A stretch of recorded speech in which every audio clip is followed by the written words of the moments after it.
jaajëfal leen ci ànd bi ngeen di ànd ak ñun mbokku internet yu 5M TV Sénégal jaa ngeen jëf ci teewlu bi.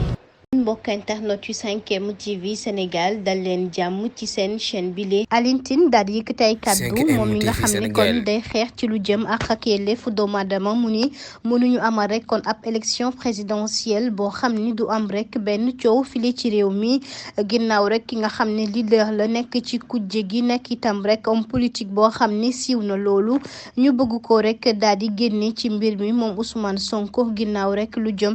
ci wàllu diffamation yi nga xam ni wax nañu ko loole nag mu ni gisul ni ba am na benn njëriñ ginnaaw rek lu jëm ci wàllu ak yelleef ak itamit rek lu jëm ci wàllu laaj yi nga xam ni war nañ ko laaj ci jëm ci wàllu politique pénale ak itam rek lu jëm ci wàllu candidat bi nga xam ni moomee war nañ ko mën a jox Ousmane Sonko ginnaaw rek lu ñeel ak yelleef tamit ak kujje gi ca noone ci wàllu démocratie mu ni kon lu ñu war a xoolaat la lu ñu war a saytuwaat la bu baax a baax ndax Ousmane Sonko yoon moom may na ko ndegam kay Karim Wade Khalifa Sall kon ñoom ñoo mën a bokk ci mbir mi kon ne Ousmane Sonko mën na cee bokk rek bu baax a baax moom Alioune Tine moo yëkkati kàddu wilee di xamle ni kon ak la mu mënti doon loolee war nañ ko mën a saytuwaat bu baax a baax ginnaaw li nga xam ni tey gis nañu ko ñu ak itam état ak service intérêt bi nga xam ni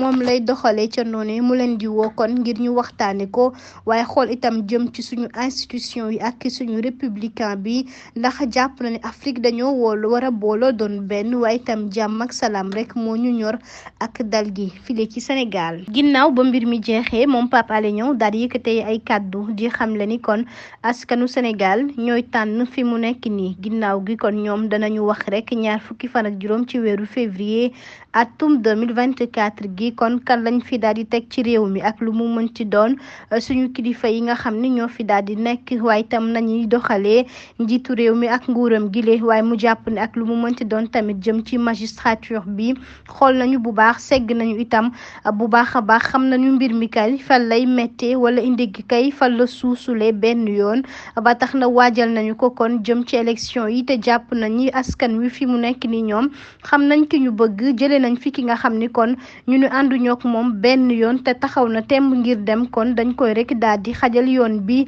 baleel ko nag ba mu set rek mu daal di génn rek abal ñu ca noone ñu xool ki nga xam ni moom nag moo ñu arrangé waaye kooku nga xam ni tam rek mooy jëm rek ci li nga xam ni mooy suñu intérêt waaye itam li ñuy doxal mu daal di ci nekk lu jëm itam su suñu kilifa diine yi mu jàpp ni kon ñoom dañoo war a taxaw di aar di sàmm waaye itam rek di gunge di jubbanti noone lañ leen soxlawee te noonu itam rek la ñu bëgg saa su nekk ñu koy defee.